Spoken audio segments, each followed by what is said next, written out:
Welcome back to Super Buddies Forever and true hashtag as is fashion.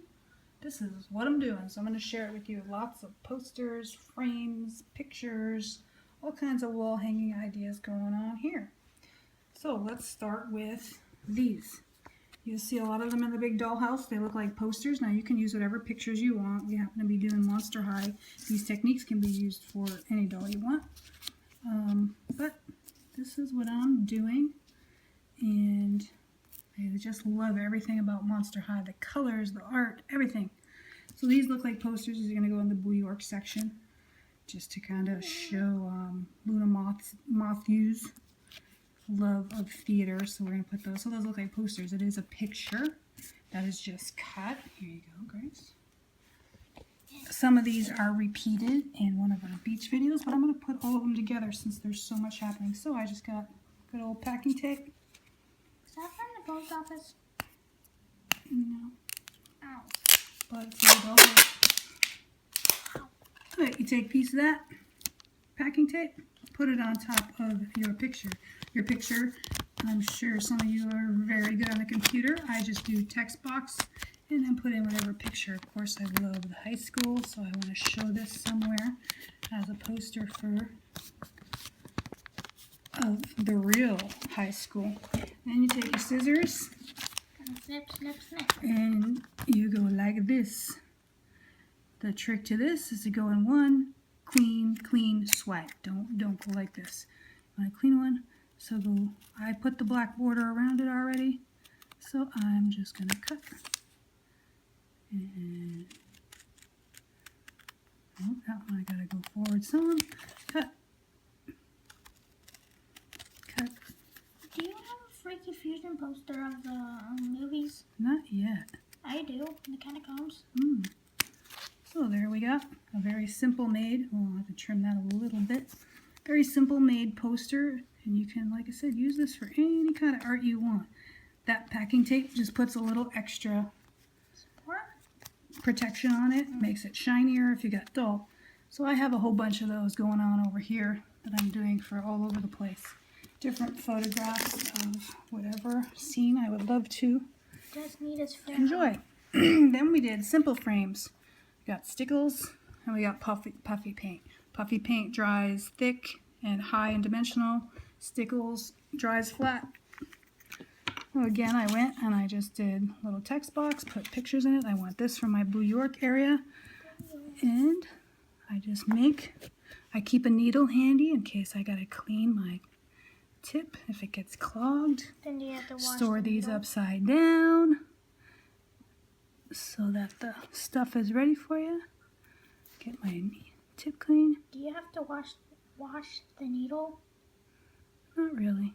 I got lots of needles, so I just get another one.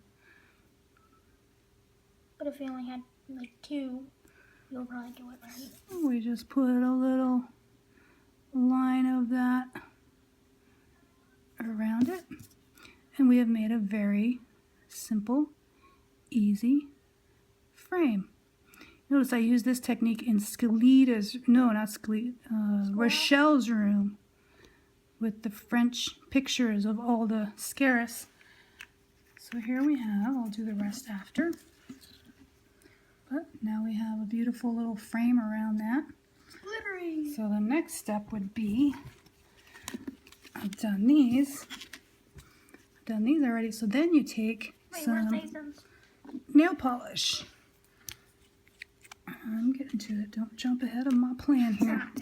So here's two I already did. This one I used puffy paint, so it's plain. It's a little thin. You can see. Anyway, to add more shine, this is what we did to the Rochelle ones, the ones in Rochelle's room. Take nail polish, and your first coat you especially want to do quickly, and leave it alone in case it messes up your ink.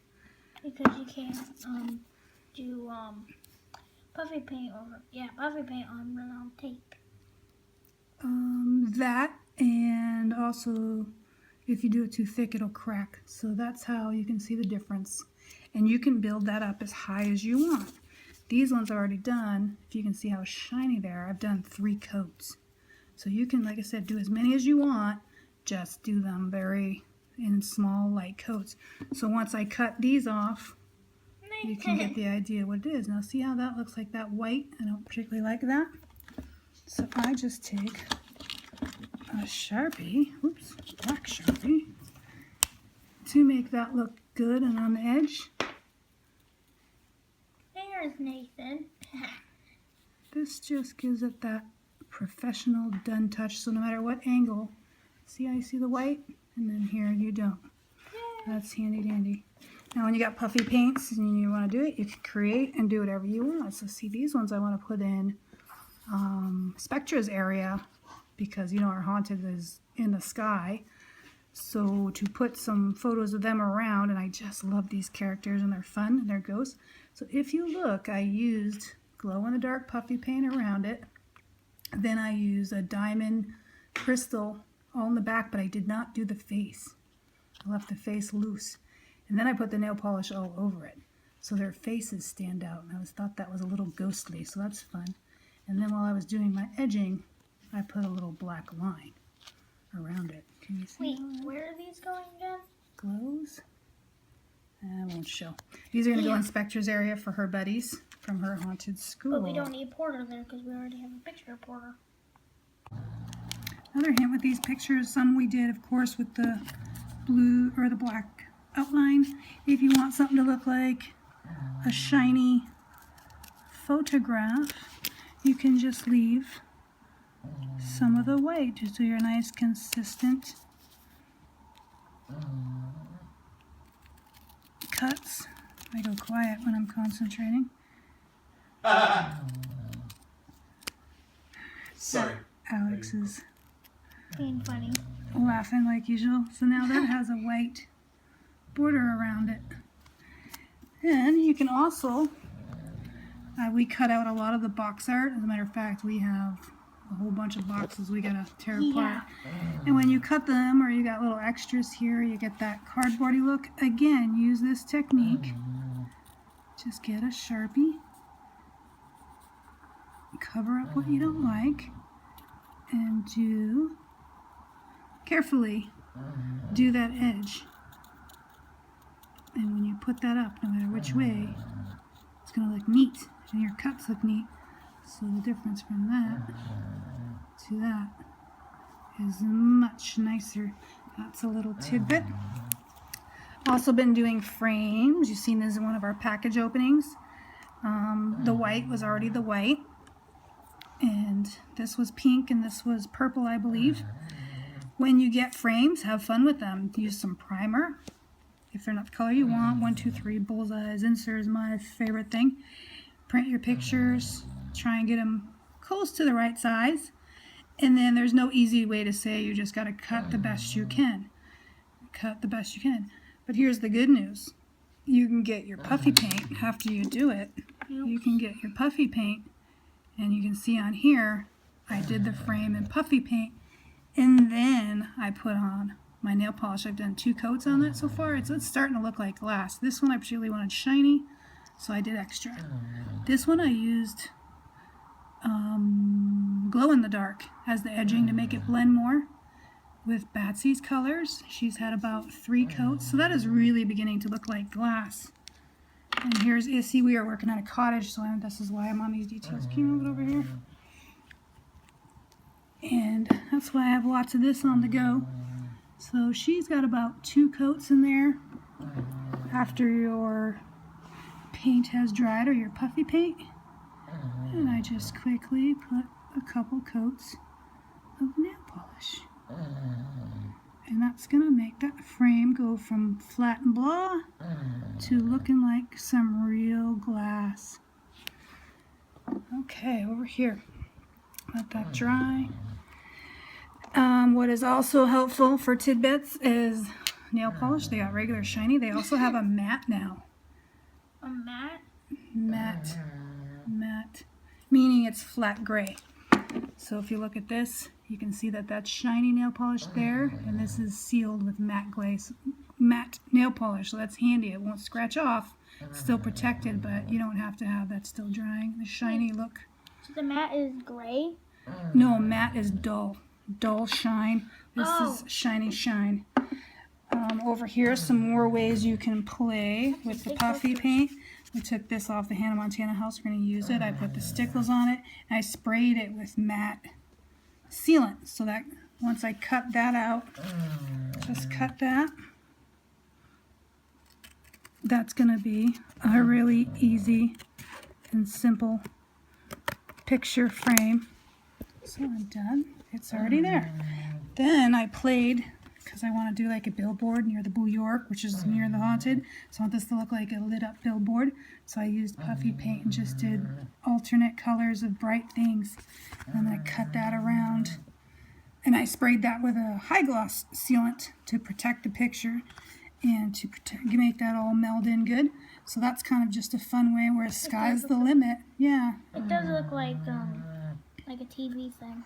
Yeah, like a neon light, though that was something in my Word program that changed it like any picture into looking like that. But definitely be creative, and there's so many options. Have fun with them. Your imagination is the limit. Sky's the limit. This technique we used for a whole bunch of stuff in the dollhouse. We just used some Modge Podge. You can use just school glue if you don't have it. Just get pictures out of magazines of interesting things. And because it's thin, I put them on a piece of cardboard, scrap cardboard or paper, to give them some beef. And then just wait until it dries. And well, I do put a couple coats on top. I tend not to keep the brushy strokes so it won't look that way, so I texturize it by doing that. And then when it's dry, after as many coats as I desire, I will silhouette cut it out. Got a couple more here and some more scrap paper. Gonna use that for a little carpet and a thermometer. Well, we've had some time for this to dry. We got this one to use as a rug.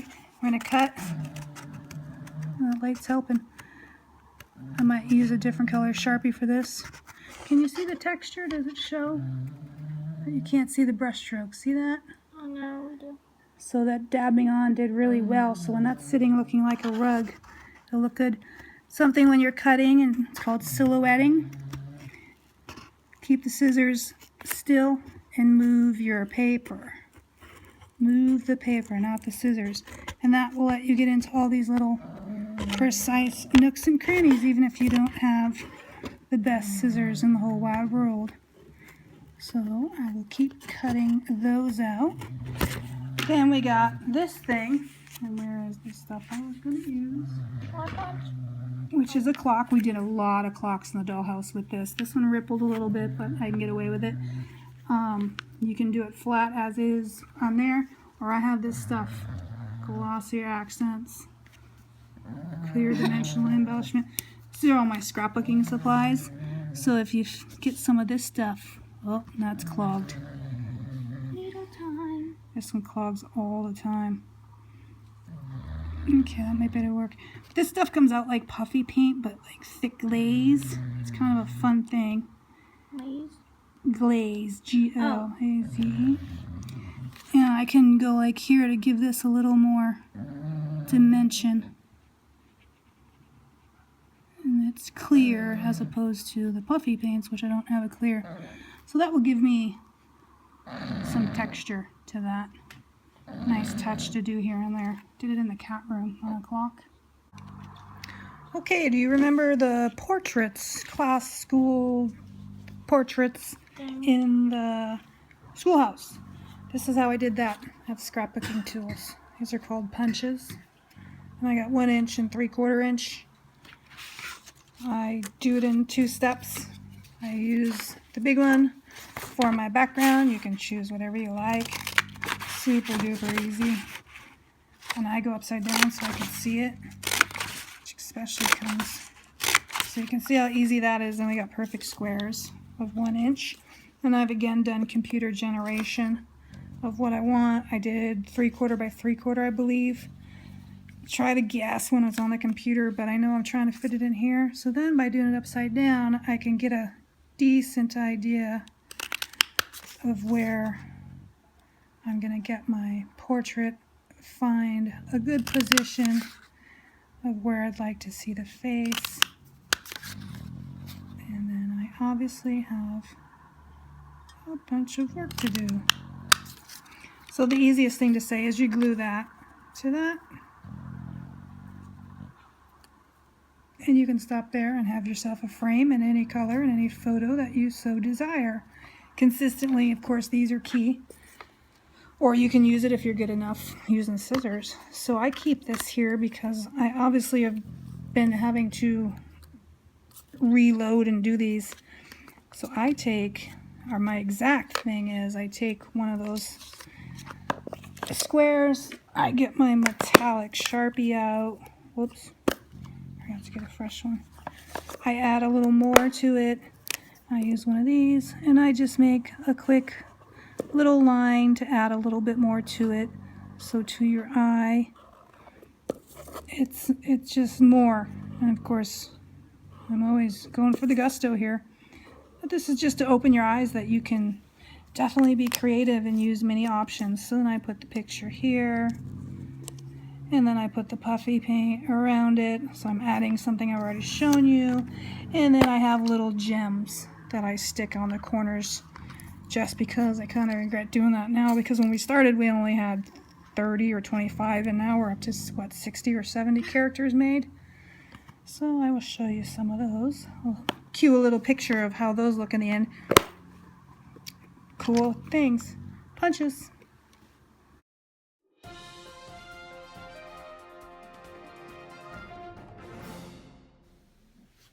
And here we go, everything is done, hooray! I got lots and lots done.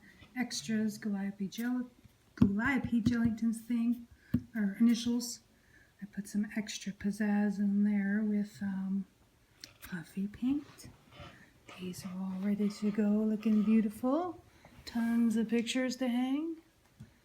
That's done, done, done. I did these in matte, I did these in the shiny. I don't think you can see the difference very much with this flash on. Little carpet, it's gonna look great. Pictures, pictures, pictures. I did that like blinking lights for a billboard, thermometer, and then the newest editions of pictures. I tend to hang these up with two-sided foam. You could just use craft foam and put glue on it. That gives me a little bit, just changes things when you hang them up, gives you a little more dimension. So everything's not so flat and look the same. Some I'll hang up with the museum wax, some I'll do just with tape or whatever's needed. I got little gems in there. I particularly like this glue for that, it's my favorite. And it seems to work good with the metal, plastic, whatever. Nice tip. I even love how it's got the top that it sits in there and you can kind of use it and pull it out, use it, pull it out. I love that detail. Those. Hope you've enjoyed this and have taken away lots of ideas of what you can do with paper and printing and make your own project look colorful. Thanks for watching. See you later, SPF family.